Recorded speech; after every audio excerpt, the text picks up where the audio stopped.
Hello everyone, welcome to my channel. ഇന്ന് നമ്മൾ ചെയ്യാൻ പോകുന്നത് കുഷ്ക റൈസിൻ്റെ പാചകമാണ്. അപ്പോൾ നമ്മൾ ഈ ബാംഗ്ലൂർ, ചെന്നൈയിലൊക്കെ പോകുമ്പോൾ നമുക്ക് കിട്ടില്ലേ, നല്ല ടേസ്റ്റുള്ളൊരു റൈസാണ്. അപ്പോൾ അത് നമുക്ക് പെട്ടെന്ന് തന്നെ നമുക്ക് തയ്യാറാക്കി എടുക്കാം കേട്ടോ. അപ്പോൾ അതിനുള്ള എല്ലാ ഐറ്റംസും നമ്മൾ റെഡിയാണ്. അപ്പോൾ ഞാനതിനെ 1 by 1 ആയിട്ട് പറഞ്ഞു തരാം. അപ്പോൾ ആദ്യം തന്നെ നമ്മൾ ജീരകശാല അരി, അതാണ് ഞാൻ എടുത്തിരിക്കുന്നത്. അതൊരു 3 ഗ്ലാസ് കുതിർത്ത് വെച്ചിട്ടുണ്ട് കേട്ടോ. അപ്പോൾ കുക്കറിലാണ് ഞാനത് തയ്യാറാക്കാൻ പോകുന്നത്. നമുക്ക് കുക്കർ വെച്ചിട്ടുണ്ട്. അപ്പോൾ ഇനി സൺഫ്ലവർ ഓയിൽ അത് കുറച്ച് ഒഴിച്ചു കൊടുത്താൽ മതി കേട്ടോ. ഇനി ഇതിലോട്ട് കുറച്ച് ഗീ കൂടി ഒഴിച്ചു കൊടുക്കാം. പിന്നെ ബിരിയാണിക്കൊക്കെ നമ്മൾ മസാല ഇടില്ലേ, ഈ കറുകപ്പട്ട, ഗ്രാമ്പൂ, തക്കോലം, ബേ ലീഫ്, ഇതെല്ലാം കൂടി ഇട്ട് കൊടുത്തിട്ടുണ്ട്. അടുത്തായിട്ട് നമുക്ക് സവാള ഇട്ട് കൊടുക്കാം. നൈസായിട്ട് അരിഞ്ഞ സവാള ഒരു 4 എണ്ണം ഇട്ടിട്ടുണ്ട്. തീരെ കട്ടി പാടില്ല കേട്ടോ സവാളയ്ക്ക്. പിന്നെ ക്രഷ് ചെയ്ത് വെച്ചിരിക്കുന്ന ഇഞ്ചി, പച്ചമുളക്, വെളുത്തുള്ളി അതും കൂട്ടിയിട്ടിട്ട് നന്നായിട്ട് മിക്സ് ചെയ്യുന്നുണ്ട്. അടുത്തായിട്ട് മഞ്ഞൾപ്പൊടി 1 ടീസ്പൂണ്, മല്ലിപ്പൊടി 1.5 ടീസ്പൂണ്, മുളക് പൊടി 2 ടീസ്പൂണ്,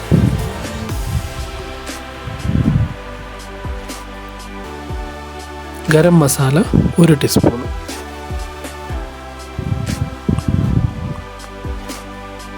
ഇനി തക്കാളി, നല്ല പുളിയുള്ള തക്കാളിയാണ്. അപ്പോൾ ഞാനൊരു 3 തക്കാളി എടുത്തിട്ടുണ്ട്. പുളിയില്ലാത്തതാണെങ്കിൽ 1 തക്കാളിയും കൂടി എക്സ്ട്രാ ഇടാം. ഇനി നമ്മുടെ മെയിൻ സാധനം ഉപ്പ് ആവശ്യത്തിന്. ഇനി ഇവനെ നമുക്ക് നന്നായിട്ട് മിക്സ് ചെയ്ത് കൊടുക്കാം. അടുത്തായിട്ട് നമുക്ക് പുതിന ആഡ് ചെയ്യാം.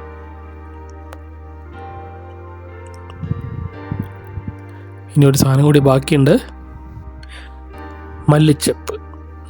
അതും കൂടി നമുക്ക് ഇതിനകത്ത് ഇട്ട് കൊടുക്കാം. ഇനി ഇവനെ നമുക്ക് നന്നായിട്ട് മിക്സ് ചെയ്ത് കൊടുക്കാം.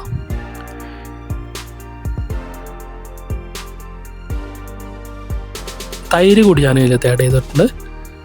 തൈര് ഒരു നല്ല പൊളിയുള്ള തൈരാണ്. അപ്പോൾ ഒരു 4-5 ടീസ്പൂണ് തൈര് ആഡ് ചെയ്ത് കൊടുത്തിട്ടുണ്ട്.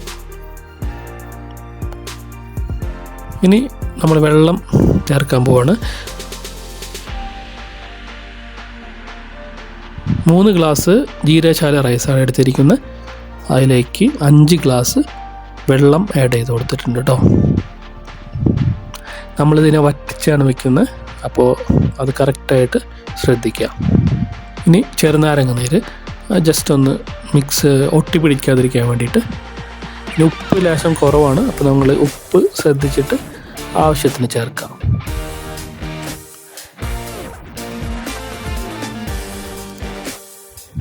ജസ്റ്റ് ഒന്ന് തിളയ്ക്കാൻ വേണ്ടി കാത്തു വെക്കുക. തിളച്ച് കഴിഞ്ഞാൽ നമ്മുടെ അരി ആഡ് ചെയ്യാം.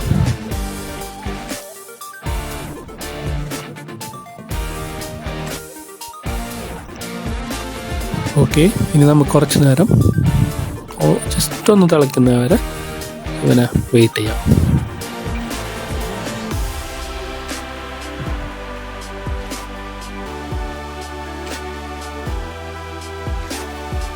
കറക്റ്റ് 1 വിസിലാണ് നമുക്ക് വേണ്ടത് ഇത് വേവാനായിട്ട്. ഉടനെ തന്നെ ഇത് ഓഫ് ചെയ്യണം കേട്ടോ.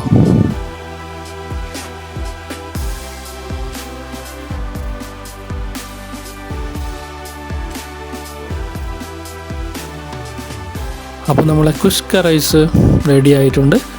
അപ്പോൾ കുറച്ച് നേരം നമ്മൾ മാറ്റി വെച്ചിരുന്നു. അതിന് ശേഷം ഇതാതൊരു പാത്രത്തിലോട്ട് മാറ്റുകയാണ്. അപ്പോൾ കറക്റ്റ് വെവ് എല്ലാം കറക്റ്റായിട്ടുണ്ട്. അപ്പോൾ 3 ഗ്ലാസ് അരി എടുത്തു, 5 ഗ്ലാസ് വെള്ളം, 1 വിസിൽ. അങ്ങനെയാണ് നമ്മൾ തയ്യാറാക്കിയിരിക്കുന്നത്. അപ്പോൾ ഇത് നമുക്ക് സ്കൂളിലേക്ക് ലഞ്ചായിട്ടോ ഓഫീസിലോട്ട് ലഞ്ചായിട്ടോ ഒക്കെ കൊണ്ടുപോകാം. നല്ല ടേസ്റ്റി ആയിട്ടുള്ള ഒരു ഇതാണ് റൈസാണ് കേട്ടോ. തീർച്ചയായും നിങ്ങൾ ഒരു തവണയെങ്കിലും നിങ്ങളത് ടെസ്റ്റ് ചെയ്ത് നോക്കണം. അടിപൊളി ടേസ്റ്റ് ആയിരിക്കും കേട്ടോ. ഞാൻ കുറച്ച് അച്ചാറും ഒരു മുട്ടയും പപ്പടവും പിന്നെ കുറച്ച് റൈത്തയും കൂടി ആഡ് ചെയ്ത് ചെക്ക് ചെയ്യാൻ പോവാണ്. മുട്ട കൂട്ടി കഴിക്കാൻ നല്ല ടേസ്റ്റാണ് കേട്ടോ. സൂപ്പറാണ്. അപ്പോൾ നമ്മൾ റൈത്തയും കൂടി ആഡ് ചെയ്ത് കഴിക്കുമ്പോൾ ഒരു പ്രത്യേക രുചിയാണ് കേട്ടോ. അപ്പോൾ നിങ്ങൾക്ക് ചിക്കൻ വറുത്തതൊക്കെ ഉണ്ടെങ്കിലും വേണമെങ്കിൽ ഇതിനകത്ത് ആഡ് ചെയ്ത് കഴിക്കാം. അപ്പോൾ എല്ലാവരും ഈ വീഡിയോ മറ്റുള്ളവരിലേക്ക് ഷെയർ ചെയ്യുക, ഞങ്ങളെ ചാനൽ സപ്പോർട്ട് ചെയ്യുക. അപ്പോൾ ഇതുപോലുള്ള അടിപൊളി വീഡിയോസുമായിട്ട് നമുക്ക് വീണ്ടും കാണാം. Thank you very much.